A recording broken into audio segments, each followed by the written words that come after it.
દોસ્તો, મારી ગુજ્જુની મોજ ચેનલમાં આપનું સ્વાગત છે। આજના વિડીયોમાં આપણે વાત કરવા જઈ રહ્યા છીએ કે પૂનમ ભાભીએ આજે આ શું કરી લીધું। તમે જુઓ તો ખરા કે આજે પૂનમ ભાભીએ ગુડ્ડુને મારી, એટલે કે એમનાથી આજે ગુડ્ડુ ઉપર હાથ ઉપડી ગયો। અચાનક આ શું થઈ ગયું કે તેમને જેન્સીને ના મારી પરંતુ ગુડ્ડુને મારી। આવું બનાવ કેમ બન્યું, શું કારણ હતું, શું હકીકત હતી, એ બધું જ તમને આ વિડીયોમાં જાણવા મળી રહેશે। તો મારી ચેનલ ઉપર નવા હોય તો ચેનલને ફટાફટ લાઈક, શેર એન્ડ સબસ્ક્રાઇબ કરી દો।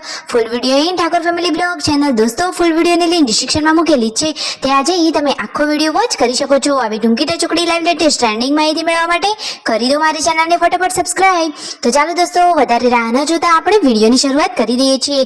તમે વિડીયોમાં લાઈવ જોઈ રહ્યા છો કે આજે તો સંજયભાઈએ પનીર બનાવી લીધું છે અને આ તળેલું શેકેલું પનીર જેન્સુને તો પ્રિય છે। આજે તો તેમના મમ્મી શાક વઘારી રહ્યા છે। તેમના મમ્મીના શાકનો વઘાર તો એકદમ ચટાકેદાર હોય છે અને એમાં પણ સરસ મજાનું ચોળી અને કારેંગણાનું શાક। તો જુઓ, સરસ મજાનું બપોરનું જમવાનું રેડી છે। બધા લોકો જમવા માટે બેસી ગયા છે। કોણ નથી દેખાતું?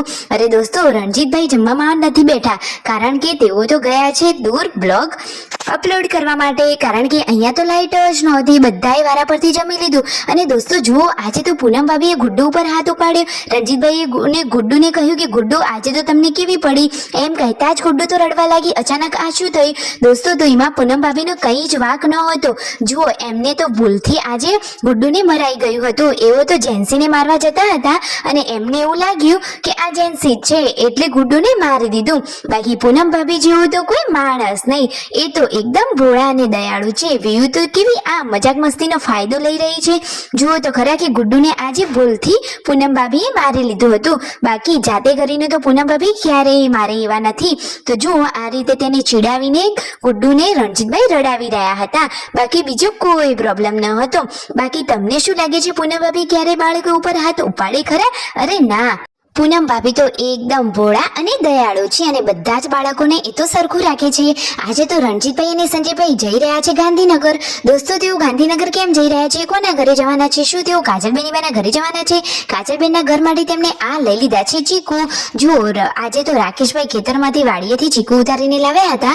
તો હવે સંજયભાઈએ 2 દિવસના કપડાનું પેકિંગ કરી લીધું છે અને રણજીતભાઈ અને સંજયભાઈ હવે જઈ રહ્યા છે ગાંધીનગર। જુઓ, ડોલમાં તો આજે ખિસકોલી પડી ગઈ છે, હવે આ પાણી વેડી દઈએ તો બહાર નીકળી જાય, આ રીતે નીકળી જાય। હવે બંને ભાઈઓ ચાલે છે ગાંધીનગર જવા માટે। થાર ગાડીમાં સંજયભાઈ અને રણજીતભાઈની સવારી જઈ રહી છે ગાંધીનગર। દોસ્તો, તેઓ ગાંધીનગર કેમ જવાના છે? તો રણજીતભાઈએ જણાવ્યું છે કે તેમને ગાંધીનગરમાં થોડુંક કામ છે, એટલા માટે તેઓ જઈ રહ્યા છે। શું કાજલબેનીબા અત્યારે આવવાના છે? તેઓ કાજલબેનીબાને લઈને આવશે?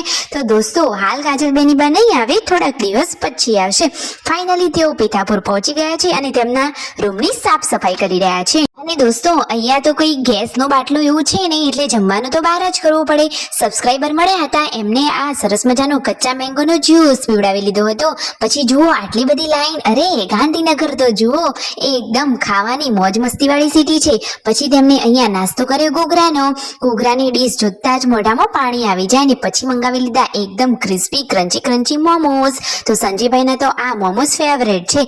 રણજીતભાઈએ તો ખાલી 2-3 ટેસ્ટ જ કર્યા અને બાકીના મોમોસ સંજયભાઈએ ખાધા। તો જુઓ તો ખરા દોસ્તો કે અહીંયા ગાંધીનગર, અહીંયા રોડની સાઈડમાં સરસ મજાનો આવો નાસ્તો મળી રહે, તો લાઈક, શેર એન્ડ સબસ્ક્રાઇબ।